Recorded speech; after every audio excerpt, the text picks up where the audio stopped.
देखिए, हर छोटा बदलाव एक बड़ी कामयाबी का एक दिन हिस्सा बन जाता है। कहने का मतलब ये है कि हर दिन अपने जीवन में हमें कुछ ना कुछ बदलाव करते रहना चाहिए। हर दिन कुछ ना कुछ परिवर्तन करते रहना चाहिए और परिवर्तन है, एक दिन बड़ा परिवर्तन हो जाता है और हमारे जीवन में सब कुछ बदल जाता है। तो मैं आप सभी लोगों से कहना चाहूंगा, यदि आप वाकई में चाहते हैं कि एक दिन आप बड़ी कामयाबी पाएं, तो हर दिन आप छोटे छोटे बदलाव अपने जीवन में शुरू कर दीजिए। हर दिन कुछ नया, छोटी छोटी ही चीजें क्यों ना सीखनी हो, लेकिन सीखिए आप जरूर। हर दिन कुछ नया करने का प्रयास कीजिए। एक दिन ऐसा होगा जब कुछ बड़ा हो जाएगा और कुछ नया हो जाएगा। तो दोस्तों, आज मैं आप लोगों को बताने वाला हूं यूपी टेट के सेकंड पेपर के सिलेबस के बारे में। यूपी टेट के सेकंड पेपर के सिलेबस में आज मैं आप लोगों को बताने वाला हूं एसएसटी के बारे में कि एसएसटी में कौन कौन से टॉपिक दिए गए हैं, कौन कौन से सब टॉपिक दिए गए हैं। क्योंकि बिना हम सिलेबस पढ़े यदि अपनी तैयारी को प्रारंभ करते हैं तो निश्चित तौर पर कहीं ना कहीं हमें समस्याएं आती हैं एग्जाम में। तो ऐसी समस्याओं को क्यों हम सामना करें, ऐसी समस्याओं को क्यों हमें आगे चलकर सामना करना पड़े, इसलिए हमें क्या करना चाहिए, पहले ही उस समस्या के बारे में जान लेना चाहिए जो समस्या आगे चलकर हमारे जीवन में बनने वाली है या हमारे पेपर में बनने वाली है। इसलिए मैं आप सभी लोगों से कहना चाहूंगा, यदि आप वाकई में चाहते हैं कि आपका इसी वर्ष चयन हो जाए यूपी टेट के सेकंड पेपर में, तो सबसे पहले आप क्या करिए, सिलेबस को देखिए अच्छे तरीके से और उसके बाद क्या करिए, प्रीवियस ईयर के क्वेश्चन को देखिए और उसके बाद आप क्या करिए, तैयारी प्रारंभ करिए। निश्चित तौर पर आपका सिलेक्शन हो जाएगा, कोई नहीं रोक सकता है, 100% आपका सिलेक्शन हो जाएगा। तो सिलेबस को देखने के लिए आपको कहीं जाने की आवश्यकता नहीं है, आज मैं बताने वाला हूं और बहुत ही अच्छे तरीके से मैं बताने वाला हूं।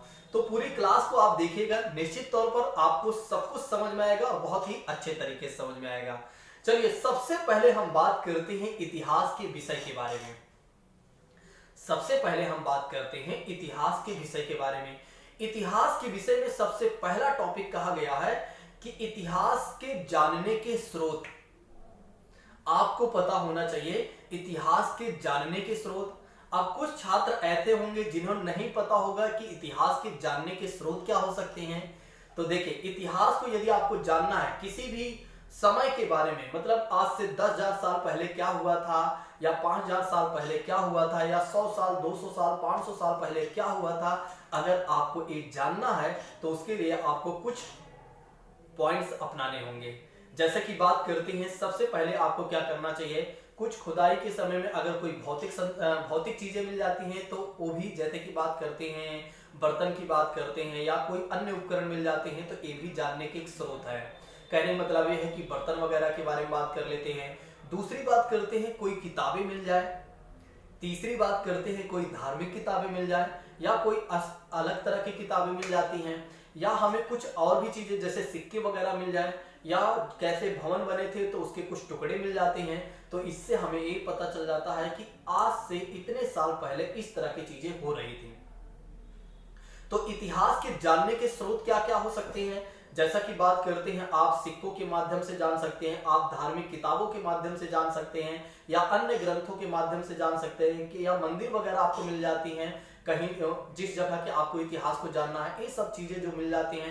या पांडुलिपियों के बारे में बात करते हैं तो ये सब सारी चीजें, या कह सकते हैं जो आपके सेल होते हैं यानी पत्थरों पर अगर कोई चीजें लिखी हुई होती हैं वो मिल जाता है। तो इससे हमें क्या पता चल जाता है, इतिहास की जानकारी पता चल जाती है कि आज से इतना साल पहले ये हुआ था।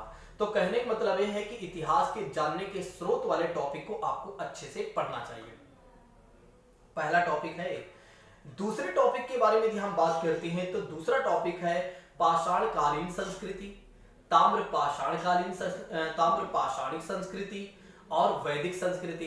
अब बहुत सारे छात्रों को ये नहीं पता होगा कि पाषाणकालीन संस्कृति से किसे कहा गया है। जब पत्थरों का काल चल रहा था तो ऐसे समय को क्या कहा गया, पाषाणकालीन संस्कृति कहा गया। उसके बारे में जानना कि उस समय क्या क्या चीजें हो रही थी तो इसे पाषाणकालीन संस्कृति कहा गया। तो इसके बारे में आपको जानना होगा, यानी कि पाषाणकालीन संस्कृति के बारे में। फिर बात करते हैं ताम्र पाषाणी संस्कृति के बारे में बात करते हैं। तो जब तांबा नामक धातु खोज की गई तो उसके समय को क्या कहा गया, ताम्र पाषाणी काल कहा गया। तो इसके बारे में जानना, इसके बारे में सारी इंफॉर्मेशन कलेक्ट करना। फिर बात करते हैं वैदिक संस्कृति के बारे में बात करते हैं, जो एक सभ्यता ही है। वैदिक संस्कृति के बारे में बात करते हैं, जब आर्यों का क्या होता है, आक्रमण होता है। वैदिक संस्कृति में अगर देखा जाए तो इसमें दो बातें आती हैं, एक तो ऋग वैदिक की बात की जाती है और दूसरी उत्तर वैदिक की बात की जाती है। तो इसके बारे में आपको अच्छे से इंफॉर्मेशन पता होनी चाहिए। नेक्स्ट बात करते हैं भारत के प्रारंभिक राज्यों के उदय के बारे में पता होना चाहिए कि स्टार्टिंग में जो राज्यों का उदय हुआ, छोटे छोटे राज्यों का जो जनपदों का उदय हुआ, इसके बारे में आपको पता होना चाहिए। फिर भारत में मौर्य काल यानी कि भारत में मौर्य साम्राज्य की स्थापना किसने किया था, तो इसके बारे में अच्छे से पता होना चाहिए। जैसे चंद्रगुप्त मौर्य के बारे में बात करते हैं तो चंद्रगुप्त मौर्य ने क्या किया था, चंद्रगुप्त मौर्य ने क्या किया था, मौर्य वंश की स्थापना किया था। चंद्रगुप्त के पुत्र का नाम क्या था, बिंदुसार था। बिंदुसार के पुत्र का नाम क्या था, सम्राट अशोक था, जो कि एक महान शासक थे। इसके बारे में आपको अच्छे से पता होना चाहिए। अब देखिए कैसे, जैसा मैं बता रहा हूं वैसे वैसे आप समझते चलिए, ऐसे टॉपिक्स को आपको पढ़ना है। फिर बात करते हैं मौर्योत्तर काल के बारे में। अब मौर्योत्तर काल के बारे में बात करते हैं तो मौर्य काल बीत गया तो मौर्य काल के बाद मौर्योत्तर काल आता है, इसके बारे में आपको पता होना चाहिए। फिर गुप्त काल के बारे में बात करते हैं, जिसका संस्थापक श्री गुप्त होता है, जिसमें समुद्रगुप्त, चंद्रगुप्त प्रथम ऐसे शासक आते हैं, इसके बारे में आपको पता होना चाहिए। फिर बात करते हैं दोस्तों, फिर बात करते हैं कि शुंग वंश के बारे में पता होना चाहिए। दक्षिण भारत के राज्यों के बारे में पता होना चाहिए। अब इस्लाम का भारत में आगमन कैसे हुआ, इस्लाम का भारत में आगमन कैसे हुआ, ठीक है, आपको ये पता होना चाहिए। इसके बारे में आपको क्या करना चाहिए, इंफॉर्मेशन कलेक्ट करना चाहिए। दिल्ली सल्तनत की स्थापना के बारे में बात करते हैं, जिसमें महमूद गजनवी ने भारत पर पहला आक्रमण किया था। वैसे तो मोहम्मद बिन कासिम ने भारत पर पहला आक्रमण किया। फिर उसके बाद बात कर लेते हैं तो महमूद गजनवी ने भारत पर फिर आक्रमण किया, जिसने 17 बार आक्रमण किया था। फिर मोहम्मद घोरी के बारे में बात करते हैं, जिसने मुस्लिम सत्ता की स्थापना भारत में किया था। इसी के समय में क्या हुआ था, तराइन का पहला युद्ध और दूसरा युद्ध हुआ था। और तराइन का पहला और दूसरा युद्ध कब हुआ था, आप लोग कमेंट करके बताइएगा। चलिए नेक्स्ट बात करते हैं। फिर आपको मुगल साम्राज्य के बारे में पता होना चाहिए। संस्कृति के पतन का, मुगल साम्राज्य का पतन कैसे हुआ, इसके बारे में आपको पता होना चाहिए। यूरोपीय शक्तियों का आगमन, यूरोपीय शक्तियों का भारत में आगमन के बारे में बात करते हैं। कहने का मतलब ये है, जैसे पुर्तगाली में अगर देखा जाए वास्को डी गामा भारत आता है, ऐसे ही पुर्तगालियों के बारे में आपको अच्छे से पता होना चाहिए। अंग्रेजों के आगमन के बारे में पता होना चाहिए और साथ ही साथ अंग्रेजों ने भारत पर शासन कितने समय तक किया, इसके बारे में पूरा पता होना चाहिए। नेक्स्ट बात करते हैं, भारत में कंपनी के विस्तार कैसे हुआ, यानी कि ईस्ट इंडिया कंपनी का भारत में क्या होता है, भारत में इसकी स्थापना होती है 1600 ईस्वी में। और पहले तो व्यापार करने आई और फिर बाद में क्या होता है, भारत में ही शासन करने लगती है। तो इसके बारे में पूरा इंफॉर्मेशन कलेक्ट करना। फिर नेक्स्ट बात करते हैं, भारत में नव जागरण के बारे में बात करते हैं। तो भारत के नव जागरण के बारे में आपको पता होना चाहिए। भारत में राष्ट्रवाद का उदय कैसे हुआ, ये आपको पता होना चाहिए। स्वाधीनता आंदोलन के बारे में पता होना चाहिए। स्वतंत्रता प्राप्ति और भारत के विभाजन के बारे में पता होना चाहिए। सोचिए एक बार 1947 में भारत और पाकिस्तान दो राज्यों में बंट गया, भारत दो भागों में बंट गया, एक तो पाकिस्तान और दूसरा भारत स्वयं में। तो इसके बारे में आपको पूरा पता होना चाहिए। सोचिए एक बार कि इतिहास ही आपको पढ़ना है लेकिन पूरा पढ़ना है, इतिहास ही आपको पढ़ना है लेकिन पूरा पढ़ना है अगर आपको सेकंड पेपर निकालना है। अब इतिहास में जैसे कि बात करते हैं, एशियन हिस्ट्री भी आपको पढ़ना है, मीडियल हिस्ट्री भी पढ़ना है और मॉडर्न हिस्ट्री भी आपको पढ़ना है। ये है इतिहास का सिलेबस। अब आइए बात करते हैं जिसे आप नागरिक शास्त्र के बारे में जानते हैं, यानी कि नागरिक शास्त्र के बारे में आप बोलते हैं या सिविक्स आप बोलते हैं। तो इसमें क्या क्या पढ़ना है, जैसे कि बात करते हैं हम और हमारा समाज, इसके बारे में हमें पढ़ना होगा। ग्रामीण एवं नगरीय समाज व रहन सहन के बारे में हमें पढ़ना होगा। फिर ग्रामीण व नगरीय स्वशासन के बारे में बात करते हैं, जैसे शहरों में अगर देखा जाए तो नगर पालिका, नगर निगम, नगर परिषद है, और गांव में अगर देखा जाए तो ग्राम पंचायतें होती हैं। तो इसके बारे में हमें पता होना चाहिए। चलिए नेक्स्ट बात करते हैं। फिर जिला प्रशासन के बारे में हमें अच्छे से पता होना चाहिए।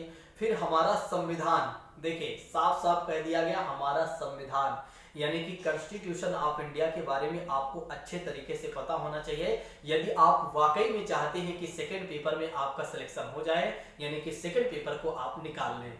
नेक्स्ट बात करते हैं केंद्र यातायात सुरक्षा के बारे में बात करते हैं। अब आपको यातायात के बारे में, पूरा सुरक्षा के बारे में इंफॉर्मेशन पता होनी चाहिए।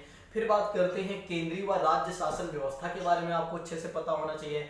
भारत में लोकतंत्र की स्थापना कैसे हुई, देश की सुरक्षा और विदेश नीति क्या है। यहाँ बहुत सारे छात्र रहते होंगे जिन्हें नहीं पता होगा देश की सुरक्षा क्या होती है, देश की सुरक्षा में कौन कौन सी एजेंसीज काम करती हैं, विदेश नीति के बारे में नहीं पता होगा कि भारत की विदेश नीति क्या है। ये सारे टीचर की, किसी भी हर टीचर की बस की बात नहीं है कि ये सब सारी चीजें पढ़ा कर दे दे, क्योंकि भारत की सुरक्षा की बात करते हैं तो बहुत कम ही टीचरों को पता होगा, बहुत कम छात्रों को भी पता होगा। भारत की विदेश नीति के बारे में बात करते हैं, बहुत कम छात्रों को पता होगा, बहुत कम टीचरों को पता होगा। नेक्स्ट बात करते हैं वैश्विक समुदाय के रूप में भारत के बारे में बात करते हैं, तो इसके बारे में पता होना चाहिए। नागरिक सुरक्षा के बारे में हमें पता होना चाहिए और दिव्यांगता के बारे में पता होना चाहिए। देखिए सिविक्स में कितने सारे टॉपिक्स दिए गए हैं, यानी कि सेकंड पेपर अगर निकालना है तो सेकंड पेपर पर मेहनत करना होगा हमें। यानी कि सेकंड पेपर यदि आपको निकालना है तो सेकंड पेपर के लिए आपको जबरदस्त मेहनत करना होगा। चलिए नेक्स्ट बात करते हैं, अब अगले विषय के बारे में बात करते हैं। अगला विषय है हमारा भूगोल, जिसे आप ज्योग्राफी के नाम से जानते हैं। अब ज्योग्राफी के बारे में यदि हम बात करते हैं, ज्योग्राफी के बारे में बात करते हैं तो सबसे पहला टॉपिक रख दिया गया है सौर मंडल में पृथ्वी, मतलब सौर मंडल वाला चैप्टर आपको पढ़ना होगा। और फिर कहा गया ग्लोब आपको पढ़ना होगा, पृथ्वी के स्थानों का निर्धारण, पृथ्वी की गतियां कैसे होती हैं, मतलब दिन और रात कैसे होते हैं, मानचित्रण के बारे में, यानी कि आपको मानचित्र के बारे में अच्छे से आना चाहिए। फिर पृथ्वी के 4 मंडल या 5 जो परिमंडल हैं, जैसे कि आप क्षोभ मंडल, सप्ताह मंडल, वायुमंडल के जो 5 परतें होती है, इसके बारे में बात करते हैं। फिर पृथ्वी की आंतरिक संरचना के बारे में आपको पता होना चाहिए। फिर विश्व में भारत कहाँ पर है, फिर भारत का भौतिक स्वरूप कैसे है, मृदा, वनस्पति, वन्य जीव के बारे में बात करते हैं। फिर भारत की जलवायु कैसे है, भारत के आर्थिक संसाधन कहाँ कहाँ पर है, यातायात के बारे में बात करते हैं, व्यापार एवं संचार के बारे में बात करते हैं, उत्तर प्रदेश व भारत में स्थान के बारे में बात करते हैं, राजनीतिक विभाग के बारे में बात करते हैं, जलवायु, मृदा, वनस्पति, वन्य जीव, कृषि, खनिज, उद्योग, ये सारे कुछ हमें पता होना चाहिए, तब हम सेकंड पेपर को निकाल पाएंगे। वायुमंडल के बारे में बात करते हैं, बता ही दिया है। संसार के प्रमुख प्रदेश और जनजीवन के बारे में बात करते हैं, खनिज संसाधन के बारे में बात करते हैं, उद्योग धंधे के बारे में बात करते हैं, आपदा प्रबंधन के बारे में बात करते हैं। तो ये सब चीजें हमें पता होनी चाहिए दोस्तों, तब कहीं पर हम यूपी टेट के सेकंड पेपर को निकाल पाएंगे। अभी कहीं जाइएगा नहीं, अभी बहुत कुछ है। अब बात कर लेते हैं पर्यावरणीय अध्ययन के बारे में। देखिए पर्यावरणीय अध्ययन के बारे में बात करते हैं तो पर्यावरण के बारे में पता होना चाहिए, प्राकृतिक संसाधन एवं उनकी उपयोगिता क्या है ये पता होना चाहिए। फिर बात करते हैं प्राकृतिक संतुलन के बारे में बात करते हैं, इसके बारे में पता होना चाहिए। देखिए सिलेबस को बिना जाने आप तैयारी मत प्रारंभ करिए, पहले आप सिलेबस को देखिए। 10-15 मिनट आपका भले ही जा रहा है लेकिन बहुत ही अच्छा जा रहा है। ये 10-15 मिनट जो आप अपना समय दे रहे हैं इसमें आपको बहुत अच्छा फायदा होने वाला है। कुछ लोग क्या करेंगे, इसको स्किप कर देंगे, सोचेंगे चलो पढ़ते हैं ऐसे ही, होना होगा तो हो ही जाएगा। ऐसा कुछ भी नहीं है, होना होगा तो हो जाएगा, ऐसा कभी कुछ नहीं होता है, ठीक है। क्योंकि जब भी कुछ होता है, जब हम मेहनत करते हैं तभी कुछ होता है, बिना मेहनत के कुछ भी नहीं मिलता है, ये आप जानते हैं। चलिए नेक्स्ट बात करते हैं संसाधनों का उपयोग के बारे में बात करते हैं। जनसंख्या वृद्धि का पर्यावरण पर प्रभाव क्या पड़ता है ये भी हमें पता होना चाहिए। अब पर्यावरण प्रदूषण के बारे में बात करते हैं। अब पर्यावरण प्रदूषण के बारे में बात करते हैं, जल प्रदूषण, वायु प्रदूषण, मृदा प्रदूषण, तमाम तरह के प्रदूषण है, ध्वनि प्रदूषण के बारे में बात करते हैं, ये सब हमें अच्छे से पता होना चाहिए। फिर अपशिष्ट प्रबंधन, जो कचरे वगैरह होते हैं इसका प्रबंधन कैसे किया जाना चाहिए। डिजास्टर के बारे में बात करते हैं, प्राकृतिक आपदाएं के बारे में बात करते हैं, पर्यावरण वित्त के बारे में बात करते हैं, पर्यावरण के क्षेत्र में पुरस्कार कौन कौन से दिए जाते हैं, पर्यावरण दिवस कब मनाया जाता है, और पर्यावरण कैलेंडर के बारे में हमें पता होना चाहिए। आप सोचिए एक बार, अगर हमें यूपी टेट का सेकंड पेपर निकालना है तो इतना आसानी से हमारा पेपर नहीं निकलेगा जब तक हम पूरे सिलेबस को अच्छे से नहीं देख लेते हैं और बिल्कुल अकॉर्डिंग टू सिलेबस नहीं पढ़ते हैं, तब तक कहीं ना कहीं से एग्जाम को निकालना हमारे लिए हमेशा ही कठिन बना रहेगा, ठीक है। इन सब चीजों के लिए आप चिंता मत करिए। चलिए नेक्स्ट बात कर लेते हैं, शारीरिक शिक्षा व खेल के बारे में बात करते हैं। शारीरिक शिक्षा, व्यायाम, योग और प्राणायाम के बारे में बात करते हैं, और मार्चिंग, राष्ट्रीय खेल पुरस्कार के बारे में बात करते हैं, छोटे व मनोरंजक खेल के बारे में बात करते हैं, अंतरराष्ट्रीय खेल कौन कौन से होते हैं, खेल और हमारा भोजन के बारे में बात करते हैं, ये हमें पता होना चाहिए।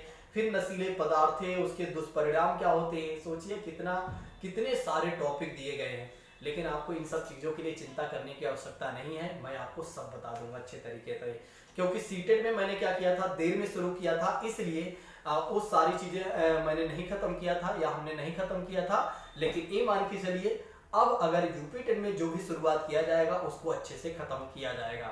चलिए नेक्स्ट बात करते हैं, संगीत के बारे में बात करते हैं। तो संगीत में जैसे स्वर ज्ञान के बारे में बात करते हैं, राग परिचय के बारे में पता होना चाहिए, संगीत में लय के बारे में बात करते हैं, ताल का ज्ञान होना चाहिए, तीव्र माध्यम वाले राग कौन होते हैं, वंदना गीत, झंडा गीत, राष्ट्रगान, मतलब देश गीत, भजन गीत, वन संरक्षण, वृक्षारोपण, क्रियात्मक गीत, ये सब हमें पता होना चाहिए। अब सोचिए यही सब अच्छे से जब हमें नहीं पता होता है, और इसी की वजह से क्या होता है कि हम बहुत परेशान होने लगते हैं कि हमारा सेकंड पेपर नहीं निकल रहा है। नेक्स्ट बात करते हैं, उद्यान एवं विज्ञान के बारे में बात कर लेते हैं कि उद्यान एवं विज्ञान फल संरक्षण के बारे में बात करते हैं, जैसे मिट्टी, मृदा गठन। कुल मिलाकर कहने का मतलब ये है जो ज्योग्राफी वाला पार्ट है वो आपका उद्यान वगैरह भी चैप्टर इसी में कंप्लीट कर लेगा, हो जाएगा, या इसी में कंप्लीट हो जाएगा या कर लिया जाएगा। चलिए नेक्स्ट बात करते हैं, अचार बनाना, ये सब पता होना चाहिए, फसल चक्र, जलवायु विज्ञान। अब लास्ट बात कर लेते हैं, अध्यापन संबंधी मुद्दे के बारे में बात कर लेते हैं। जैसा कि बात करते हैं सामाजिक अध्ययन की अवधारणा और पद्धति के बारे में बात करते हैं, कक्षा की प्रक्रियाएं, क्रियाकलाप, व्याख्यान, विवेचित चिंतन का विकास करना, पूछताछ, अनुभवजन्य और साक्ष्य, सामाजिक विज्ञान, सामाजिक अध्ययन पढ़ाने की समस्याएं, प्रोजेक्ट कार्य, मूल्यांकन। ये है यूपी टेट के सेकेंड पेपर का जो सिलेबस है एसएसटी वाला, वो मैंने आपको बता दिया। अब सोचिए आप लोग, अगर आप ऐसे ही तैयारी प्रारंभ कर देते तो आप जब पेपर देने जाते तो आपको कुछ नया ही जब देखने को मिलता, तो आपको लगता है इस बार जो क्वेश्चन पूछे गए हैं वो आउट ऑफ सिलेबस पूछे गए हैं। ठीक है, इस बार का पेपर काफी कठिन रहा। आप ऐसा क्यों कहते हैं? क्योंकि आपने बिना सिलेबस देखे अपना तैयारी प्रारंभ किया था और इसके वजह से आप ऐसा कह रहे हो।